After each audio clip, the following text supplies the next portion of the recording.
Pak RT, Pak Kadus, Pak Kades, katanya ada 10 jenis bantuan sosial.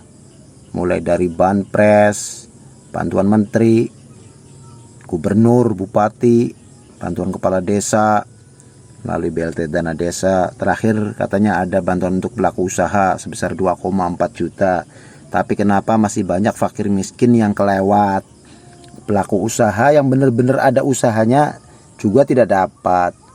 Sudah tak terhitung berapa kali mereka diminta fotokopi KTP, KK, bahkan materai dan uang rokok katanya untuk memperlancar pengurusan, tapi bantuan tak juga kunjung datang. Tiap ada kabar pencairan yang dapat itu lagi, yang dapat 600.000 itu, yang dapat bantuan 300.000 itu, BLT dana desa dapat, bantuan usaha 2,4 juta juga anehnya dapat, padahal mereka tidak punya usaha. Si fakir dan si miskin pun makin patah hati begitu melihat beruang atau si kaya, Pak Haji, Bu Haja yang punya rumah bagus, sawah banyak, shopping setiap habis pencairan bansos. Hal ini yang membuat kesenjangan di masyarakat.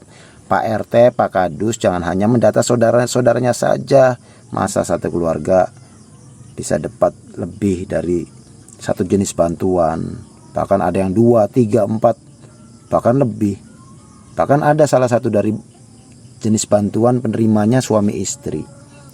Sementara fakir miskin yang berhak masih banyak yang kelewat. Bantuan untuk pelaku usaha juga harusnya sesuai dengan kriteria. Petugas di lapangan, baik Pak RT, Pak Kadus maupun Pak Puskesos, jangan tutup mata, jangan pala pilih dalam mendata. Utamakan fakir miskin terlebih dahulu, jangan mengutamakan kepentingan pribadi atau golongan. Amanah jabatan, awas jangan disalahgunakan. Jangan coba-coba merekayasa bantuan untuk fakir miskin. Kesenjangan yang ada sudah cukup mengoyak-oyak hati dan perasaan. Kalau aturan yang ada tidak diindahkan demi memuluskan kepentingan pribadi atau golongan, akibatnya terjadilah kekisruhan sosial dalam menyalurkan bantuan. Kalau aparat tidak berpegang pada pedoman, kekisruhan dan pendistribusian dapat diredam. Kriteria penerima bansos sudah jelas diatur di situ. Kalau aturan dilanggar, akibatnya fatal. Kelihatannya sepele, tetapi dampaknya sangat besar.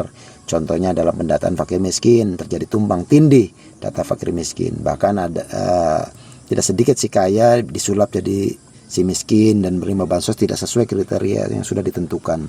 Padahal kalau aparat dan Puskesos mau mengikuti aturan yang ada, tidak akan terjadi gejolak di masyarakat. Pak Kades, Pak Kadus, Pak Puskesos harus tahu warga miskin di desanya dan datanya harus diupdate setiap tahunnya. Puskesos sebagai perlindungan sosial dan penanggulangan kemiskinan.